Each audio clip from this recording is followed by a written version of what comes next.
We are about to go through 14 towns that nature absolutely destroyed, and I need you to understand something before we start. These weren't failed experiments by clueless people. These were real, booming, thriving towns. Some had thousands of residents. Some had their own newspapers, their own politics, their own drama. And then the mine dried up, or the railroad moved, or the lava made the roads impossible, and the whole thing just collapsed. By the end of this video, you're gonna see Ghost Town in a completely different way. Let's get into it. Before we move on, please take a moment to subscribe to the channel and like the video. Number 1, Mogollon. First town, Mogollon. And I need you to picture the road in before we talk about anything else.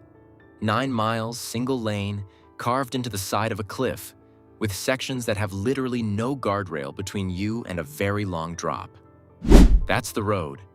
And people drove ore trucks on it, daily, like it was a commute. But here's what nobody tells you. The road was actually the least insane part of living there. Silver and gold pulled thousands of people into the Mogollon Mountains in the 1870s, and the mines were genuinely producing. The Little Fanny mine alone pulled out millions in ore. Millions. So people looked at that cliff road and said, yeah, worth it. Number 2, Shakespeare. Shakespeare. And yes, someone actually named it that. Which is wild, because there was nothing poetic about this place. It sat smack in the middle of the Chihuahuan Desert in southwestern New Mexico, and the Chihuahuan Desert is aggressively, personally, almost rudely dry. Silver pulled people in during the 1870s, and for a minute, Shakespeare had saloons, hotels, a post office, the whole thing. But the water situation was a constant emergency. The nearest reliable water source wasn't close. And hauling water in that heat wasn't an inconvenience. It was basically a second job that cost real money every single day. But here's what nobody tells you. Shakespeare also had outlaws. Russian Bill and Sandy King were hanged inside the Grant House dining room. Not outside, the dining room. And somehow the outlaws were actually the easier problem to deal with. Number 3, Glen Rio. Glen Rio is the weirdest kind of ghost town because it didn't die from a mine drying up or a flood wiping it out. It died because a road moved. That's it. And here's the setup.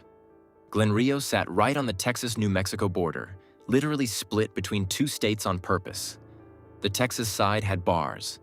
The New Mexico side had gas stations. People engineered their whole town around different state laws. That's some next-level problem-solving right there. Number 4, Lake Valley. In 1882, miners at Lake Valley cracked open a cave and found an entire room lined wall-to-wall with pure silver. They called it the Bridal Chamber. It pumped out $2.5 million in silver in just a few years. That's not a nugget.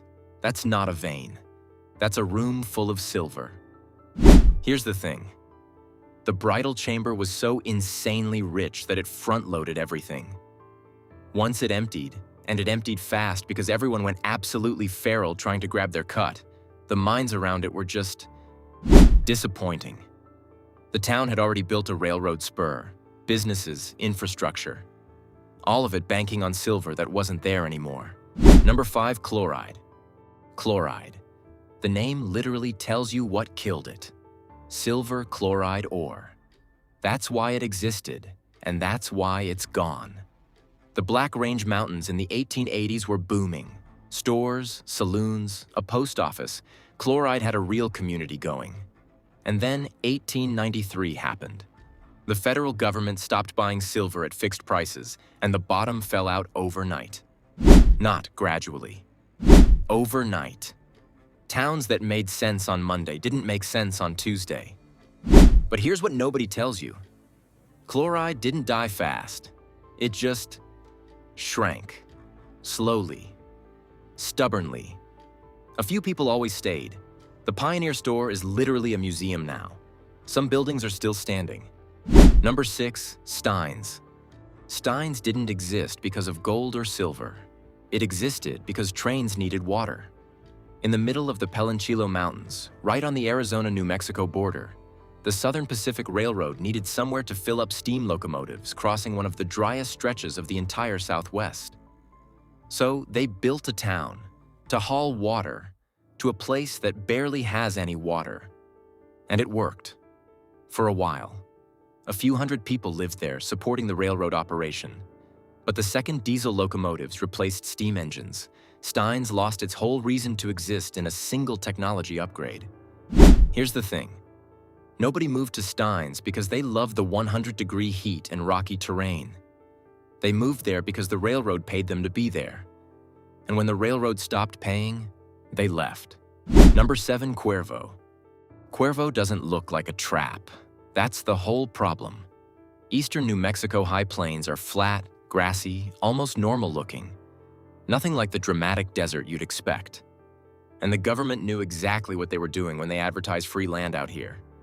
People showed up, built a school, a post office, a church, real town. But here's what nobody tells you. The rain just doesn't show up reliably out here. Semi-arid sounds way better than desert, but it's basically the same deal with a friendlier name. The Dust Bowl in the 1930s wiped out homestead communities across this whole region, and most of them never came back. Number 8, Elizabethtown. E-Town. That's what people called it, because Elizabethtown is a mouthful and gold miners don't have time for extra syllables. It was New Mexico's very first incorporated town, the whole territory, first. And it earned that title in 1870, riding a gold rush in the Moreno Valley up in the Sangre de Cristo Mountains. But here's what nobody tells you. They built this massive ditch system to pipe water in for hydraulic mining, and when the gold started thinning out, the whole operation just stopped making financial sense.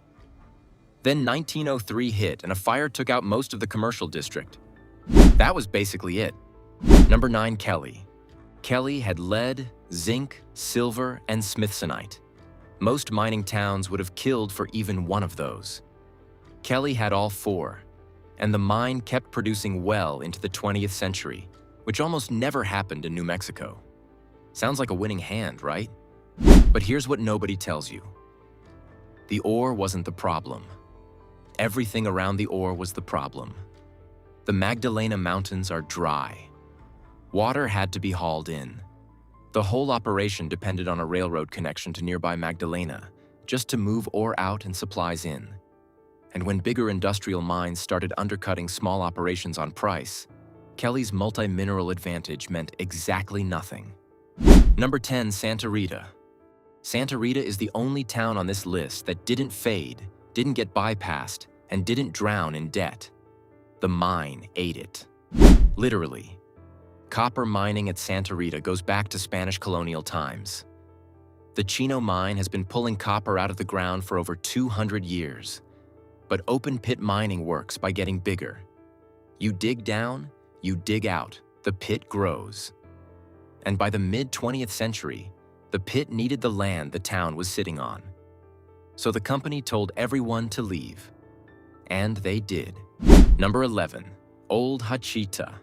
Old Hachita is in the Bootheel of New Mexico, the very bottom corner of the state. And the Bootheel is one of the harshest places you can actually live in the continental U.S. high desert basin. Mountains on all sides, barely any rain, and summers that hit over 100 degrees like clockwork. Silver and lead in the Little Hatchet Mountains brought people out here. The mines were real. The water was not. And I mean that literally. The water situation was so bad that when a new town called Hachita popped up nearby, the main selling point was better water access. That's it. Come here, we have water.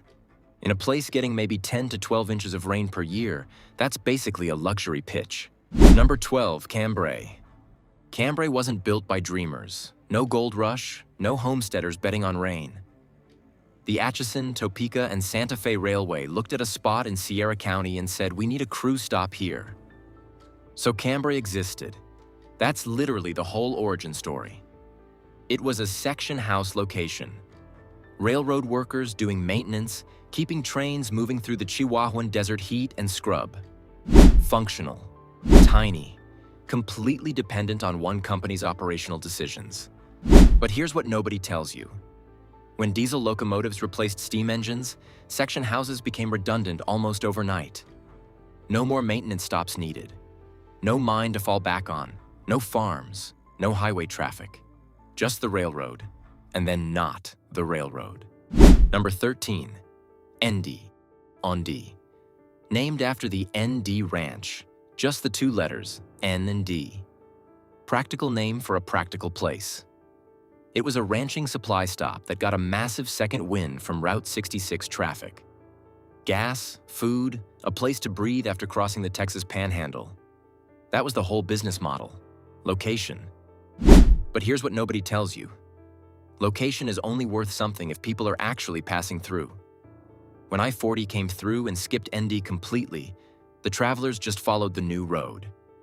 And ND had nothing else. No mine, no crops, nothing. Just a spot on a highway that nobody drives anymore. Number 14, Zapata.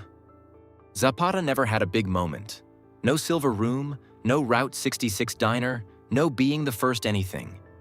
It was just a small ranching and farming community in northeastern New Mexico where people lived close to where they worked. And then the work stopped making financial sense, and that was it. Northeastern New Mexico gets more rain than the South, but don't let that fool you.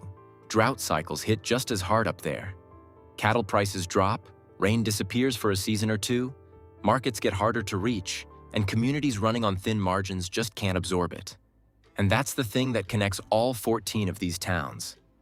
No single disaster, just the slow grind of one bad variable after another until nobody had a reason to stay anymore. Ghost Town is just another word for a place where the math finally stopped working. New Mexico has a lot of math problems. If you made it through all 14, drop a comment. Which one hit different? The silver room at Lake Valley? The mine that literally ate Santa Rita? Subscribe, because we're going deeper.